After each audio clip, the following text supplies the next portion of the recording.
Assalamualaikum, dengan saya Permadi Arya. Hari ini saya ingin berbagi sebuah angin segar untuk kebinekaan di Indonesia, yakni mengenai calon Kapolri baru yang sinyalnya semakin kuat, semakin santer. Pak Jokowi akan memilih Kepala Bareskrim Mabes Polri, Komjen Listio Sigit Prabowo, menjadi Kapolri baru.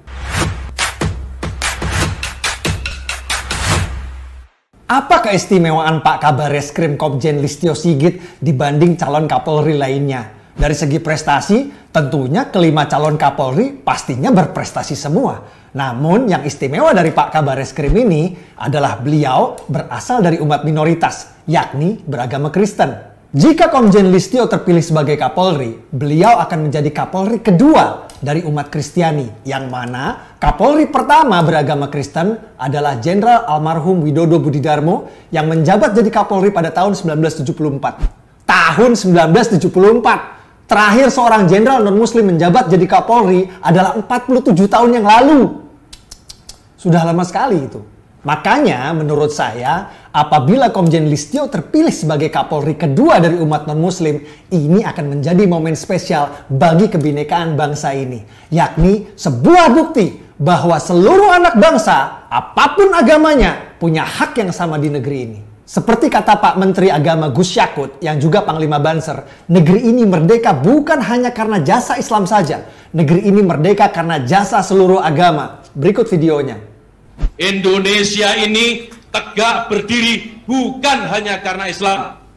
Negara Indonesia ini berdiri juga tegak karena bersama-sama dengan saudara-saudara kita Kristen, saudara-saudara kita Katolik, Hindu, Buddha, Konghucu, dan seterusnya. Artinya seluruh anak bangsa, tak hanya yang beragama Islam, semua agama berhak memegang peranan yang sama penting bagi negeri ini. Dan juga berhak mengisi posisi yang sama penting di negeri ini. Tidak boleh ada diskriminasi.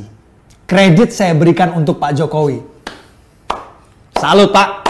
Komitmen Bapak terhadap kebinekaan sudah tidak perlu diragukan lagi. Bersama dengan terpilihnya Panglima Banser sebagai Menteri Agama, lalu Kapolri non-Muslim, tiba-tiba saya merasa optimis Pak.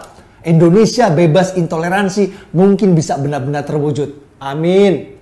Buat yang masih meragukan komitmen Pak Jokowi terhadap intoleransi, sekedar komparasi, pada era sang mantan Pak SBY, radikalisme dan intoleransi sangat marak terjadi. Ormas makar HTI dibiarkan pawai hampir setiap minggu, teriak-teriak tegakkan khilafah, dirikan negara Islam.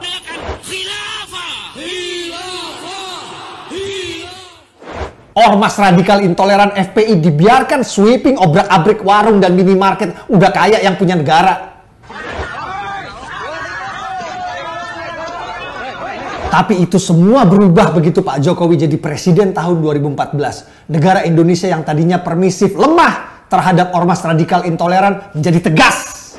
HTI dibubarkan Pak Jokowi melalui Perpu nomor 2 tahun 2017 membuatnya menjadi organisasi terlarang. Lalu FPI menyusul, ditetapkan menjadi organisasi terlarang pada akhir tahun 2020 kemarin. Kado tahun baru yang sangat indah bagi orang-orang yang waras. Ketegasan pemerintah di bawah Pak Jokowi inilah yang membuat negeri ini begitu panas dan gaduh oleh berbagai isu sara. Cina ini, Cina itu, isu PKI, isu adu domba. Yang intinya karena kelompok Islam radikal tidak terima HTI dan FPI dibubarkan. Bravo Pak Jokowi.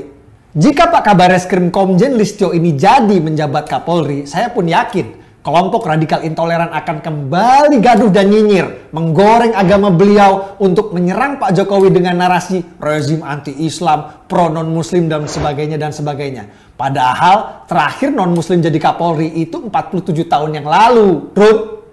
Kadun. Tapi seperti kata pepatah, anjing menggonggong, wuf wuf, kafilah berlalu. Semoga Pak Jokowi tetap jadi memilih Komjen Listio sebagai Kapolri. Karena setelah memberi kado manis akhir tahun dengan mengangkat Panglima Banser jadi Menteri Agama dan membubarkan FPI, Kapolri non-Muslim akan menjadi kado awal tahun yang indah. Tak hanya bagi umat Kristiani, tapi juga bagi kebinekaan di negeri ini. Lalu apa artinya semua ini bagi saya yang Muslim? Saya cuma berharap semoga Pak Menak Panglima Banser bisa sinergi dengan Pak Kapolri yang baru untuk menghapus intoleransi di tanah air ini. Jangan lagi ada persekusi ibadah umat minoritas, kebebasan ibadah yang hakiki bagi seluruh umat beragama. Cuman itu yang saya inginkan. Semoga kita bisa segera mengucapkan selamat untuk Kapolri baru, Komjen Listio Sigit, seraya memberikan selamat juga kepada umat Kristiani atas Kapolri kedua beragama Nasrani, dan tentunya memberikan selamat kepada Indonesia atas kemenangan kebinekaan. Amin ya Allah. Dengan saya Permadi Arya, Assalamualaikum warahmatullahi wabarakatuh. Segala macam pertimbangan, kita harus sama-sama mendukung beliau. Kita sama-sama mengantar rangkaian prosesi kegiatan sejak nanti fit and proper test yang akan dilaksanakan pekan depan sampai beliau nanti dilantik. Kita ini Polri berbuat baik saja belum tentu dinilai baik, apalagi kita berbuat tidak baik. Nah, saya ingin bagi seluruh Kapolda yang mendengarkan arahan saya ini, saya kira para Kabid Humas juga semua dengar, kita harus memberi gambaran, kita harus ini bahwa di internal Polri kita itu solid, bahwa apapun yang telah diputuskan oleh Panglima tertinggi, yaitu Bapak Presiden, hanya dua yang kita kerjakan: laksanakan dan amankan. Kita boleh datang dan pergi kapan saja, tetapi institusi Polri ini harus tetap berdiri tegak di bawah Panji Tribrata dan Catur Prasetya. Saya kira itulah amanah saya pagi ini.